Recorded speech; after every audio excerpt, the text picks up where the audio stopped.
I remember the sting of his words as clearly as the bite of winter air in my lungs. You don't own a drop of this wine anymore. He said it with the smug ease of a man who believed he had already won. My cousin Lorenzo raised the glass to the light, watching the ruby liquid catch the evening sun, as if admiring a prize plucked from my hands. It wasn't just wine to him, it was triumph, and I was meant to watch. I stood there in silence, letting his words settle like sediment at the bottom of an old barrel. My silence, as always, was mistaken for weakness. That was their first mistake, though they didn't know it yet. The vineyard stretched behind him, rows of vines I had pruned in the biting winds of January, tied in the mud of March, blessed under the scorching heat of August. My back carried those vines, my hands bore the scars of their thorns. I remembered nights when storms threatened to flatten them, when I stood alone with lantern and rope, saving branches as if saving children. But when the papers were drawn, when the signatures were inked, my name was gone. I wasn't invited to the meeting. They called it a family decision, though the family they spoke of no longer included me. One signature from an uncle, another from a lawyer, and suddenly decades of labor were declared worthless. I was left with nothing but the taste of bitterness on my tongue, bitter as the first pressing of unripe grapes. But bitterness, if aged well, becomes something else. That day I said nothing. I only nodded once, turned my gaze to the hills, and left them to their celebration. The laughter behind me was sharp, like broken glass on stone, but I walked steadily, my hands folded behind my back, my face giving them no satisfaction of anger. Inside, I measured every word they had spoken, every look they had exchanged. I have always measured. The barrels stood in the cooper's yard 2 towns over, lined like soldiers awaiting command. Fresh oak, some chestnut, iron hoops clamped tight. I knew the cooper well. His father had been my drinking companion in younger days. I also knew something my cousins hadn't thought through. Without barrels, there was no wine to sell, only juice waiting to rot. They hadn't bothered with such details. They never had. To them, the vineyard was romance and profit. To me, it was soil, sweat, patience, and memory. So I bought the barrels. Quietly, through an old account under a name they would not notice. Every season they came to fill them. Every harvest they depended on me without ever knowing the hands they had tried to erase still held the foundation of their fortune. I remember the smell of that cooper's yard oak shavings resin, the faint smoke of a forge. It smelled of beginnings. I remember running my hand across the smooth curve of a barrel, tapping the wood with my knuckle, and hearing the hollow echo that promised wealth to come. I thought of how my cousins would soon pour their harvest into this silence, never realizing whose silence it truly was. And so I waited. That is all. Revenge truly is patience turned into power. The season of betrayal had passed, but the season of silence had only begun. The barrels arrived in silence, just as I had intended. No announcement, no ceremony, only the dull thud of wagon wheels on the cobbled road as the cooper's men rolled them into the yard. I stood aside, watching the procession like a priest overseeing a quiet ritual. Each barrel gleamed with promise, iron hoops biting into the pale wood, sealed tight to hold what would one day bring wealth or ruin. My cousins did not notice. They never asked where the barrels came from. To them, barrels were as inevitable as the sun rising over the vines. Grapes would ripen, presses would crush, and barrels would be waiting. They assumed the world worked that way, because men like me had always ensured it. But now, the world bent differently. I remember the first harvest after they had erased my name. The air smelled of fermenting skins, sharp and alive. Workers shouted, carrying baskets heavier than their own chests, purple juice running down their arms. My cousins strutted among them, Lorenzo with his silk scarf flapping in the wind, Vittorio puffing his chest as if shouting orders made him a king. And there I was on the hill watching. No one saw me, but I saw everything. The presses creaked, wood groaning under the weight of grapes, juice spilled, flowing into troughs, funneling into barrels, into my barrels. I imagined each drop carrying my silence, soaking into the wood, locked away until the day I would open it again. I should tell you, silence is not absence. It is presence, restrained. Every smile I withheld, every word I kept behind my teeth, every hour I let pass without protest, all of it built a weight greater than any shouting match could hold. My cousins thought they had silenced me. They didn't understand that silence was my weapon. That year, they toasted their victory with wine they believed was theirs alone. They invited merchants, politicians, lawyers. They held feasts in the great hall, tables heavy with roasted lamb and wheels of cheese. Glasses clinked, Laughter rose, and every tongue dripped with arrogance. I did not join them. I sat in the shadows of my own home, eating bread crusts and olives, sipping water. But the silence between my walls was not loneliness, it was sharpening. There are things a vineyard teaches you, things city men will never learn. Grapes cannot be rushed. Storms cannot be stopped. Rot cannot be undone once it sets in. But all of these can be anticipated, managed, turned to advantage. I learned long ago that control is not about strength, it is about timing. And so I waited, watching them grow comfortable. They poured their efforts into parties, into titles, into appearances. But barrels are not free, and barrels do not last forever. Wood leaks, hoops loosen, oak taints if mishandled. My cousins never learned these things. They had me once to worry over such matters, and without me, they were blind. But I was not blind. I kept accounts, quiet ones. I knew every barrel that left the cooper's yard, every wagon that rolled to their vineyard, every cask that made its way into their cellars. They thought they had stripped me of inheritance, but all they had done was trade soil for wood, vines for silence. And the wood was mine. I can still see the look on Lorenzo's face the day the first leak ruined a shipment. He stormed into the cooper's shop, voice raised, threatening lawsuits and reputations. The cooper, an honest man, simply pointed to the ledger, signed, paid, and supplied under another name. My name. Though Lorenzo didn't know it, he had already been speaking to me. I imagine the taste of that loss lingered on his tongue longer than any wine. Do not misunderstand, I took no joy in watching barrels rot or shipments fail. That would be too small, too crude. No, what I wanted was patience ripened into inevitability. They needed barrels. They would always need barrels, and sooner or later, they would buy them again from me. The beauty of revenge is not in the strike, it is in the waiting. It is in watching your enemy walk willingly into your hand, thinking it is their own idea. Each season they returned. Each harvest, the barrels bore their fruit. Each year they grew more dependent, though they never knew the truth. And each year I grew quieter, stronger. I still remember one winter evening, walking through the cooper's yard with lantern in hand. The snow lay heavy on the barrels, muffling sound. I ran my palm along the cold wood, felt the iron biting through my glove, and thought of spring. I thought of the vines waking, the grapes swelling, the presses groaning. I thought of wine flowing into these very barrels, into silence, into me. And I whispered, though no one could hear, "You took my vineyard, but I will take your wine." The barrels glowed under the lantern's light, and for the first time in years I allowed myself a smile, because I knew the game had just begun. The vineyard was not born from profit. It was born from sweat, prayers, and patience. My father planted those vines when I was just a boy, his hands dark with soil, his back bent under the Mediterranean sun. He used to say that a vineyard was not owned by any man, but borrowed from the land. You give your life to it, Matteo, and maybe it gives you wine in return. I believed him. For 60 years I believed him. When the summers burned hot, I carried buckets of water from the well, my shoulders raw from the rope. When winters turned the hills white, I wrapped burlap around tender shoots to keep the frost from killing them. My cousins? They were nowhere to be seen. They lived in town, parading themselves at banquets, shaking hands with mayors, dining on food I couldn't afford to smell. But come harvest, then they appeared. Lorenzo, with his silk gloves that never touched a vine, would stroll among the workers as if inspecting his army. Vittorio, always boasting about our vineyard, though he could not tell the difference between a ripe grape and a spoiled one. I remember the way they posed for painters, holding glasses of my labor, while I stood in the shadows wiping the juice of crushed skins from my brow. I endured it, because I thought family was stronger than vanity. Years passed, and the vineyard grew. New trellises, new rows, even a stone cellar dug into the hillside by my hands, not theirs. I gave up evenings, gave up youth, even gave up a woman I loved once. She wanted a husband who could take her traveling, not one who spent nights in a damp cellar tending barrels. I chose the vines, thinking my family would one day see the sacrifice and honor it. They did not. I should have seen the signs. Documents signed without my presence. Meetings forgotten.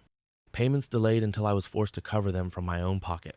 "It's just business, cousin," Lorenzo would say with that easy smile of his, patting my shoulder as if I were some hired hand. Vittorio would laugh, waving his jeweled ring, promising that one day I'd thank them for their management. Management, that's what they called it. One evening, after harvest, I walked into the hall to find them drinking with a lawyer. The air was thick with cigar smoke, the table littered with papers. They stopped speaking when I entered. as if I were a servant who had interrupted. The lawyer smiled politely. My cousins did not. Lorenzo folded the paper, slipped it into a leather case, and poured me a glass of wine. To family, he said, raising his glass. His eyes dared me to ask what had been signed. I did not ask, because in that moment, I understood. The vineyard I had bled for, the land my father had entrusted to me, had already been stolen, not with violence, not with fire, but with ink. There is a cruelty in such betrayal that no blade could match. A knife in the dark is at least honest. Paper cuts deeper, and it does not bleed. I went home that night and sat in silence, staring at my hands. They were rough, scarred, thick with calluses. Hands made for soil, not for courts. And yet, those same hands had kept our family alive through poor harvests, through storms, through years, when famine stalked the countryside. Still, my cousin saw them as unworthy. But here is what they did not see. Patience carved into bone, endurance written into flesh. The vineyard had taught me something they never learned. Grapes crushed underfoot release their strength. Wood, bent slowly, will hold more than iron. And silence. Silence, if kept long enough, turns into something sharp. So I said nothing. I poured their toast into my mouth, let the wine sit heavy on my tongue, and I swallowed. They believed I had swallowed my pride. But what I swallowed was time. Every injustice I endured was like a seed pressed into soil. One day, it would bear fruit. And I knew, as I watched them smile over the lawyer's papers, that the sweetest harvest had not yet come. The vineyard was never meant to be about wealth. It was meant to be about continuity, one season feeding the next, one generation planting for the one that followed. My father taught me that lesson with soil under his fingernails and a rosary always close by. He would say, "We do not own the land, Mateo. We belong to it. We are caretakers, nothing more." I believed him with a child's devotion, and as a man, I carried his truth as if it were scripture. When my cousins disappeared to cities, to polish dining rooms and velvet parlors, I stayed behind with the vines. I remember mornings when frost clung to the leaves like crystal daggers, when I walked row by row, brushing the ice away with my bare hands to keep it from burning the grapes once the sun struck. I remember summers where the heat pressed so hard it stole the breath from my lungs. Yet I stood in the fields with hat and water, trimming, binding, shading each fragile cluster as if it were an infant. The vineyard demanded everything, and I gave it. My reward? Not titles, not applause, just the quiet pride of a cellar filled with barrels breathing slowly, wine darkening into strength. I told myself that was enough. But there are costs a man does not always count when he is young. I never married. The vineyard was my wife. I never had children. The vines became my bloodline. When neighbors traveled, I stayed behind, for the vineyard does not pause for absence. There were nights I sat alone by candlelight, tallying accounts with ink-stained fingers, listening to laughter drift from the village tavern, wondering what it would be like to live for myself, not just for grapes. But every time I questioned, I returned to the vines, and their silence answered me. Then, slowly, the whispers began. Papers missing. Payments that should have come but did not. My cousins smiling too broadly when questioned. "Don't trouble yourself, Mateo," they would say, waving their jeweled hands. "You work too hard to worry about numbers. Leave the business to us." Business. The word tasted sour in my mouth. They knew nothing of business. They knew nothing of risk. They had not watched hail destroy a year's labor in one afternoon, nor had they begged suppliers for mercy when storms ruined half the crop. Business was their excuse to twist what they wanted into something respectable. I told myself it was temporary, that they were careless, not cruel, that family would not cut family from its own roots. But then came the day I found the deed missing. I had gone to the cellar to fetch a record, one of many I kept neatly in a wooden chest, bound with leather straps. My father had written the first of them, his script steady and strong. But when I opened it, pages were missing, torn clean out, my father's name erased, as though it had never been. I carried the chest to the hall where my cousins sat drinking with the lawyer. Their laughter filled the rafters. I held up the empty bindings and asked, voice steady, "Where is it?" Lorenzo did not answer. He only leaned back, sipping his wine, smirking. Vittorio chuckled into his glass, muttering something about old records and new management. The lawyer shifted uncomfortably. He looked at me with pity, not respect. That was the moment I understood. They had not forgotten me. They had decided I was unnecessary. The blood drained from my face, but I said nothing. I walked out, the chest under my arm, its leather straps flapping loose like broken wings, Outside, the air was sharp with autumn chill. Leaves rustled along the ground, red and brittle, scattering under my boots. Each step echoed with the truth. My family had stolen from me not just land, but memory. That night I sat alone, the chest open before me, staring at the empty places where my father's name once lived. My hands shook not with rage, but with something deeper. A hollow ache that reached into my bones. You see, betrayal from a stranger wounds the skin. Betrayal from blood wounds the soul. Still, I did not storm the hall. I did not shout or curse. That was what they expected. That was what they were prepared for. Instead, I closed the chest, latched it, and set it aside. Because I understood then. My silence was not defeat. It was preservation. They thought they had ended me with paper, but they had only given me time. I poured myself a small glass of the year's wine, dark, young, a little too sharp. I drank slowly, tasting every note, every shadow. I let it sit on my tongue until it burned, and I whispered to the empty room, "You have taken my vineyard, but you will not take my harvest." The lamp flickered, casting long shadows on the wall. The vines outside lay still in their winter rest, and I knew, with a certainty only silence can bring, that the season of patience was over. The season of preparation had begun. It was not enough for them to steal. Thieves often want more than possession, they want recognition of their victory. My cousins could not simply take the vineyard. They had to parade me through the ashes of my own labor. The day of the feast is etched into my memory like a burn that never heals. It was late summer, the air heavy with the sweetness of fermenting grapes.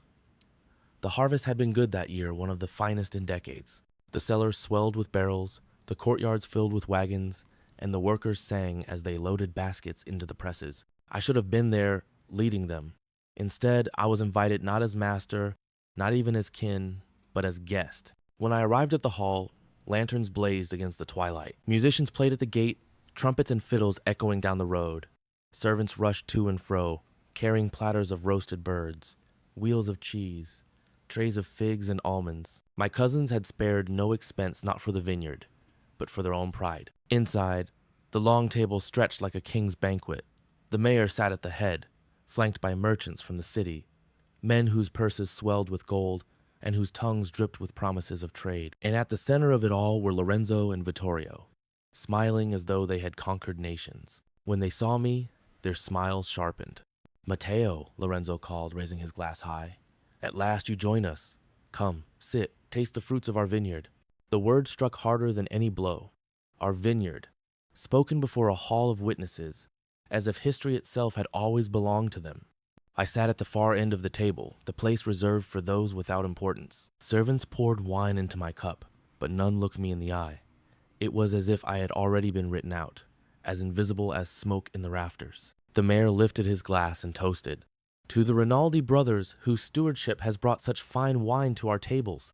Brothers, stewardship. The words clawed at me. Not once was my name spoken. Not once was my labor acknowledged. I watched as my cousins soaked in applause, their faces glowing with triumph. They clinked glasses, accepted praise, promised futures.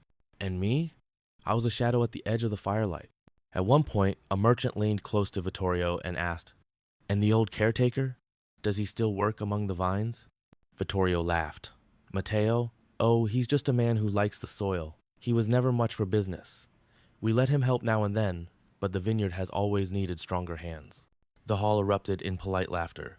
Stronger hands. I looked down at my own gnarled, scarred, thick with the history of decades.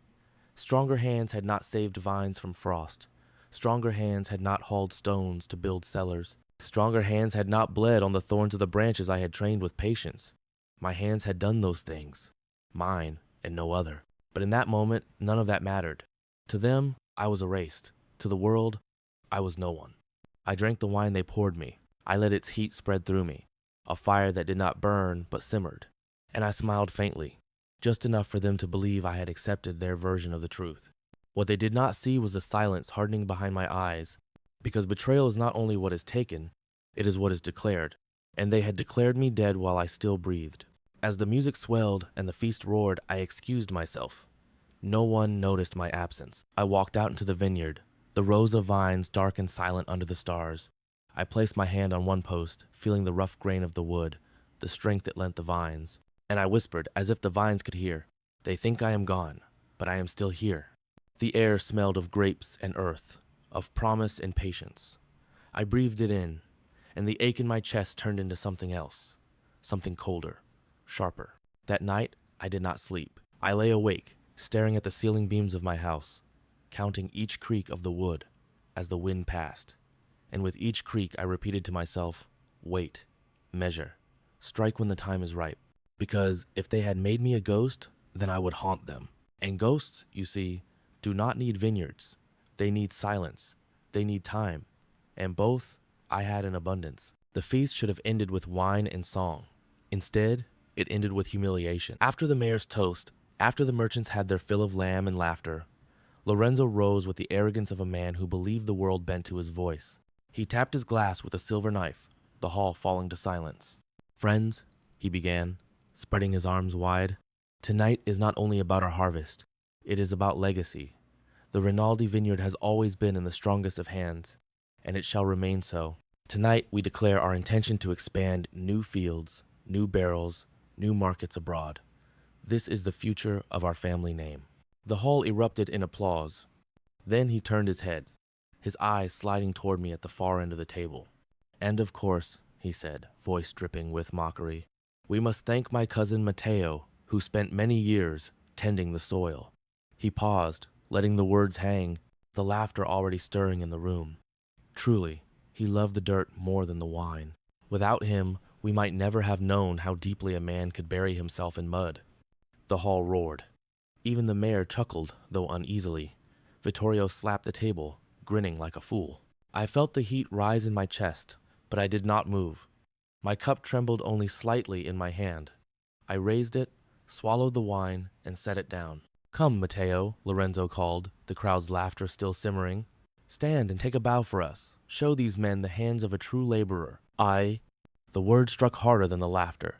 My hands scarred, gnarled, proof of decades of devotion reduced to a spectacle. Slowly, I stood. The hall grew quiet again, expecting anger, a protest, a scene. But I gave them none of that.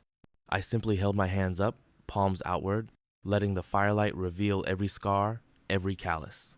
These, I said softly, are the hands that built this vineyard. For a moment, silence. Then Lorenzo chuckled. And yet, cousin, they hold no deed. What is a vineyard without papers, eh? The hall erupted again, the laughter now cutting like knives. I lowered my hands, turned, and walked away. No one stopped me. No one cared. Behind me, music began again, laughter swelling louder, as though my absence was a relief. Outside, the night air struck me cold. The stars glittered sharp as glass above the vineyard. I walked between the rows, my boots crunching on the dry soil, and I thought of my father. I thought of the promise I had made to him as a boy to keep the land alive, to guard it as he had. I had kept that promise, and my cousins had turned it into mockery.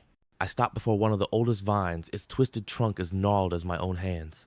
I pressed my palm against its bark, rough and cold. They think they have won, I whispered, but they do not understand. The roots are deeper than their papers, and the harvest does not belong to them. The vine said nothing, but in its silence, I felt an answer. That night, I did not sleep. I sat at my table, a single candle burning low, its wax dripping onto the wood. I laid out the records I still possessed, ledgers, receipts, notes from suppliers. The vineyard was no longer mine, but the harvest still flowed into barrels that passed through hands I could control. A plan, faint as dawn, began to take shape. I realized something important that night. They had taken my name, but they still depended on my silence. They thought I was nothing. That was my advantage. If they saw me as ghost, I would haunt them as ghost. The candle burned low, the flame trembling. I leaned back, my eyes fixed on the ceiling beams, listening to the creaks of the old wood. Each creak was a reminder, patience, timing, inevitability. My cousins had celebrated my erasure in public. That was fine, because one day the public would see something else, that their triumph had been built on the barrels of a man they mocked. And I swore as the candle sputtered out, that when that day came, their laughter would taste like ash. Revenge does not begin with fire, it begins with wood. After the night of the feast, after the laughter of my cousins had echoed long into my bones, I returned to the cooper's yard. The barrels stood in neat rows, pale oak bound by iron hoops, waiting for purpose. They smelled of resin, of charred insides, of beginnings. To most, they were only vessels. To me, they were leverage. The cooper, an old friend of my father's, greeted me with tired eyes and resin-stained hands. He had known me since I was a boy chasing chickens through his yard. He poured us both a measure of rough brandy, and in the silence between us, I laid out my plan. Not in words sharp with anger, but in words steady as stone. I will take the barrels, I said. All of them. He studied me, his brow furrowed. It will cost you, Mateo. I know. And your cousins? They will not know. He nodded once, understanding. Men like him knew the value of silence. And so the deal was struck. That year, as the harvest came heavy and rich, my cousins searched for barrels. They found them waiting, as always, never asking who stood behind the supply. They signed papers, sent wagons, filled casks to the brim. They laughed, drank, toasted their foresight, and all the while the ink on those receipts bore only my shadow. I watched from a distance as the vineyard bustled with activity. The presses groaned, the workers shouted, and the air filled with the smell of crushed skins. Grapes bled into must seeped into barrels. Their barrels. My barrels. It was a quiet sort of power, the kind most men overlook. You see, the vineyard makes the grapes, but barrels make the wine. Without oak, wine is nothing but juice. And oak was mine. I kept my movements invisible. No fanfare, no confrontation. Just contracts signed in back rooms, payments exchanged in coin and silence. I expanded my hold not just in our village, but in neighboring towns. Every cooper who valued steady business found my hand at the other end. Slowly, quietly, I became the unseen master of every barrel worth using. And my cousins? They remained blind. One evening, I stood on a hill overlooking the vineyard. Lanterns glowed in the distance, wagons rolled into the yard, barrels stacked high in the cellars. I closed my eyes and listened to the faint echo of their revelry. Then I whispered into the night, "Drink, laugh, celebrate. You pour your fortunes into my silence." It was almost poetic. The more they toasted their victory, the deeper they sank into my net. I began to see their weakness not in the vineyard, but in their arrogance. They believed control came from paper, from signatures, from titles written in ledgers. They did not understand that true control rests in necessity. They could erase my name, but they could not erase their dependence. And dependence, once recognized, becomes a chain. I tightened that chain one link at a time. Prices rose, subtly, season by season. Not enough to raise suspicion, but enough to carve deeper into their profits. Other merchants began to whisper of shortages, of delays, of supply locked behind unseen walls. My cousins argued with suppliers, shouted at workers, blamed storms, blamed fate, but never once did they look toward me. That was their mistake. One afternoon, I walked through the cooper's yard as wagons rumbled out, barrels bound for the Rinaldi vineyard. I trailed my fingers along the smooth wood, listening to the hollow thud of my knuckles against the staves. Each sound was a reminder. This is where their future rests. In silence, in oak, in me. I thought of my father then, of his words about caretakers and land. Perhaps he was right. Perhaps we do not own vineyards. But that day I realized something else. Men do not need vines to own wine. Sometimes owning the vessel is enough. And so I let them drink, let them boast, let them imagine themselves kings of the harvest. All the while the crown sat quietly in my hands, not of soil, but of wood. Because revenge does not roar. It breathes, slowly, patiently, until one day it fills every glass. The first sign of their weakness came not in their faces, but in their voices. I overheard it one morning at the market. Two merchants spoke in hushed tones over a cart of figs. "The Rinaldi brothers are late again," one said. "With shipments?" the other asked. "With everything. They promise wine, but the barrels do not arrive. They say storms delayed them. I say it is poor management." I walked past without turning my head, but inside, I smiled. The delays were not storms. They were me. I had begun to slow the flow. Not abruptly abrupt moves raised suspicion. No, I let it happen gradually, like drought creeping into soil. A few barrels late this season, a shipment short the next. Always enough to explain away, never enough to confirm. And each time, the Rinaldis grew more desperate. I imagined their dinners, once filled with laughter, now sour with arguments. Lorenzo pacing, blaming the workers. Vittorio shouting at the merchants, swearing more barrels were on their way.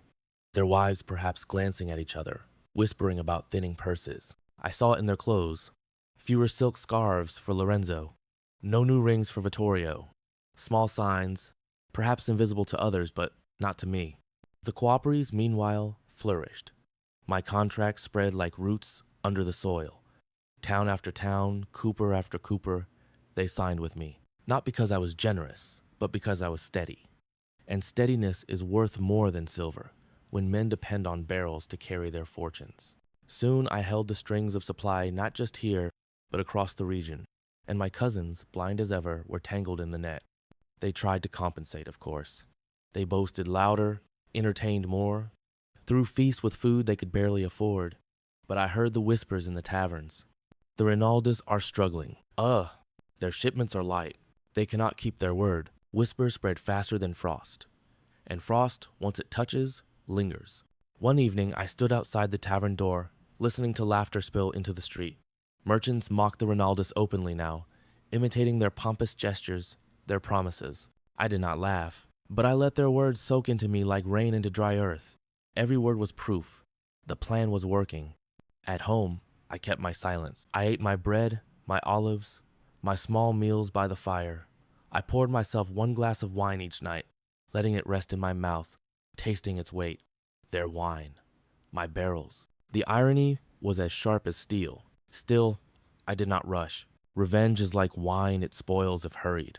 It must be aged, tended, guarded.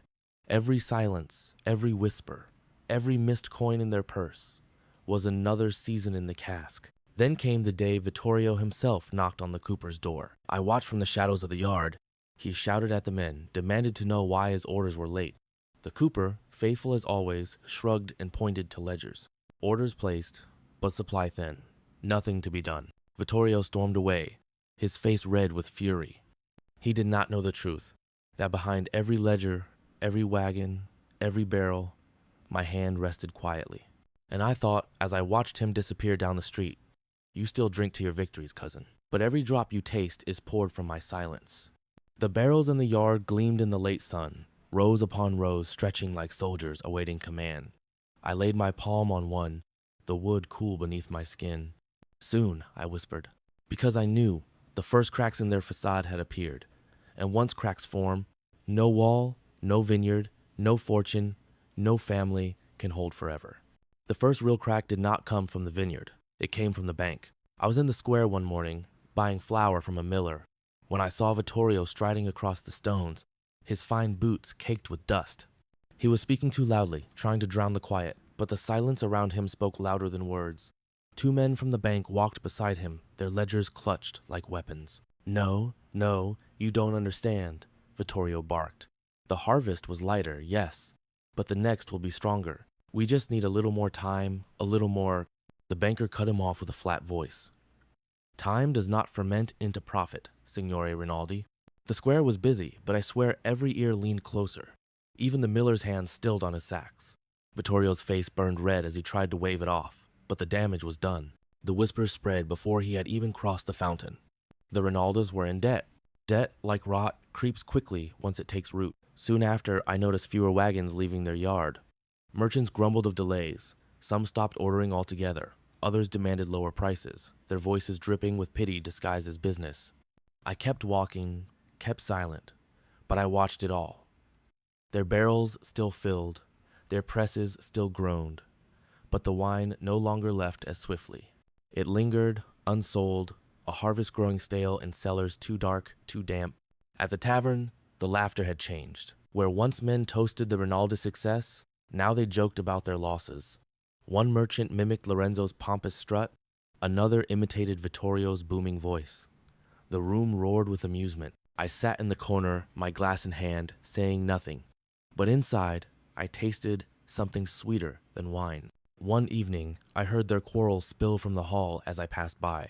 You spent too much on the feast, Vittorio shouted. And you promised too many barrels, Lorenzo fired back. It was your idea to... Your fault, the bank. The voices tangled, bitter and sharp, echoing into the night.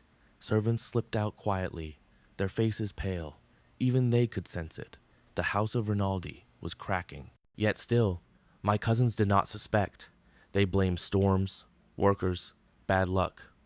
Never once did they wonder who held the barrels that bound their fortunes. That was their blindness. My gift. I remember standing on the hill above the vineyard at dusk, watching the lanterns flicker below. Once, those lights had filled me with pride. Now, they filled me with certainty. You thought you erased me, I whispered to the vines, but every step you take sinks you deeper into my silence. The grapes glowed faintly in the fading light, heavy with another season's promise. A promise my cousins no longer had the strength to keep, because the truth was simple and brutal. Without barrels, their wine rotted.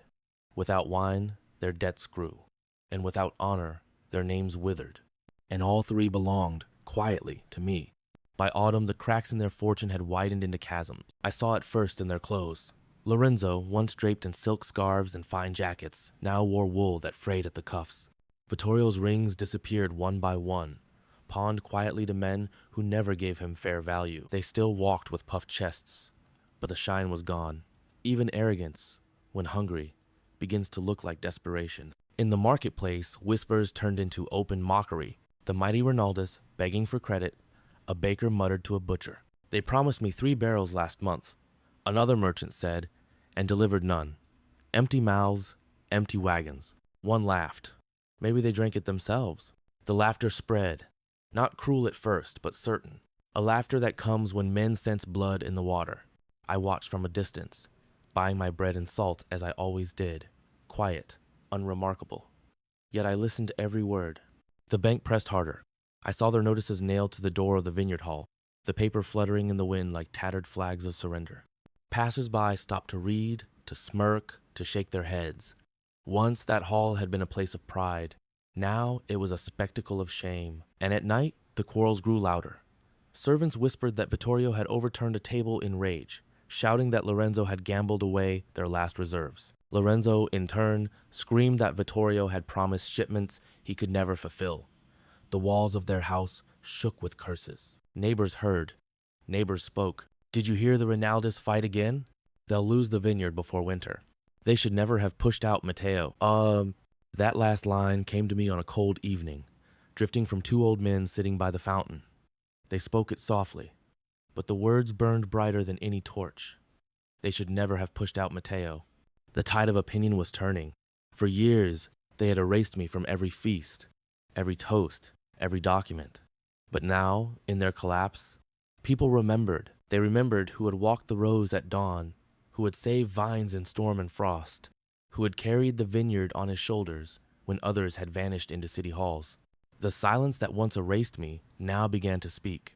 I did not gloat. I did not taunt. That was not my way. Instead, I poured myself 1 glass of wine each night, the same ritual I had kept for decades. I lifted it in the dim glow of my lamp and whispered, "Drink, cousins. Drink while you can, for every drop is mine." Meanwhile, the barrels continued to flow, but not always to them. Other vineyards, wiser and steadier, paid well and on time. Their cellars swelled, their reputations grew. The Rinaldis fell, while their rivals rose, supported quietly by my hand. It was almost too easy, and yet I never hurried. I let the collapse stretch, like a slow winter creeping over the land. Every missed payment, every broken promise, every whisper in the marketplace added weight to their downfall, until finally the laughter was no longer hidden. Children in the square sang mocking rhymes about the Rinaldis. Men in taverns clinked glasses not to their name but against it. And through it all, my cousins kept drinking the wine stored in barrels they never knew were mine. That, I thought, was fitting. To be ruined not by fire or blade, but by their own ignorance. To lift glasses in triumph, never realizing the taste of their defeat lay on their tongues with every sip. The downfall had begun, and the end was near. The end did not arrive with thunder. It arrived with silence. One winter morning, I walked into the square and saw a small crowd gathered at the fountain. Sheets of paper flapped in the cold wind, nailed to the public board. I stepped closer. Foreclosure. The word was sharp as broken glass. The bank had seized the Rinaldi vineyard. Their debts had grown too heavy, their promises too hollow. What had been taken from me with ink had now been taken from them with the same, the crowd murmured. Some shook their heads, others smirked. The Rinaldis are finished, someone said. Perhaps it is justice. Another replied, perhaps it is patience. I did not speak. I only turned and walked away, That night, I poured myself a glass of their wine, though by now, it was also mine. I held it to the light of the fire, watching its deep red glow. How many years had I labored for this? Not for the drink itself, but for the silence within it. For the proof that time, like oak, shapes everything it touches. My cousins vanished from feasts, from markets, from the eyes of men. Where once they stood proud, they now lingered in corners, whispering to creditors, begging for favors. Their voices, once sharp with arrogance, grew hoarse with pleading. And me? I remained as I had always been, quiet, patient, steady. Merchants began to visit my small house. Not with contracts for vines, but for barrels, for shipments, for wine itself. They spoke my name with respect, not pity. Slowly, the memory of my erasure faded, replaced by the truth that the vineyard's heart had always beaten in my silence. I never raised my voice against my cousins. I never confronted them in the square, never demanded they bow their heads. I did not need to. The world had already delivered the verdict. I remember one afternoon in early spring, I stood on the hill above the vineyard, the land lying bare under pale sunlight. No workers moved among the rows. No wagons rattled down the paths. The place was hollow, abandoned, waiting for someone to care again. My cousins had lost it. The land stood free, stripped of their arrogance. I rested my hand on the old vine near the crest of the hill, the same I had touched years ago, on the night they mocked me. Its bark was still rough, still alive, its roots deep in the soil. "You are still here," I whispered. And so was I. In that moment, I felt no triumph, no fire of victory, only a calm certainty, like the stillness after harvest when the fields lie empty, but the cellars are full. My revenge was not noise. It was silence aged to perfection. And as I walked down the hill, I knew their names would fade, but mine would endure, not in ledgers, not in toasts, but in the quiet truth that patience is stronger than pride. The vineyard is quiet now. The laughter of feasts is gone, the boasting voices of my cousins silenced. What remains are the rows of vines stretching into the distance, their branches bare but waiting, as they always do, for the return of spring. I walk among them in the early morning, the dew still clinging to the grass, the air carrying the faint smell of earth turning soft again. My boots press into the soil, and I feel the weight of years beneath each step. This is the land that raised me, the land they thought they could strip from me with a stroke of a pen. Yet here it stands, and here I stand. I did not burn them, I did not strike them, I did not shout my name in the square or demand they bow their heads. I simply waited. I bought the barrels they needed, sold them back the silence they thought was theirs, and let time do what time always does, reveal the truth. Their downfall was not my doing alone. Pride is its own poison. Arrogance is its own collapse. I merely gave it the vessel in which to ferment. Now, when merchants raise their glasses, they speak of my patience. When neighbors whisper, they remember who walked the rows at dawn, who saved the vines in frost, who kept the vineyard alive when others abandoned it. My cousins' names have become warning. Mine has become memory. I drink one glass each night, as I always have. I do not drink to triumph.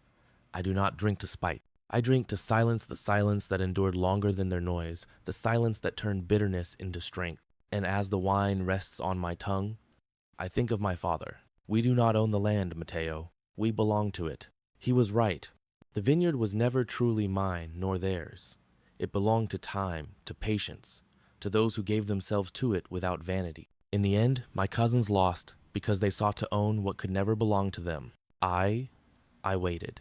I endured. And so, when people ask what became of the vineyard, I simply say, it endured too. That is enough.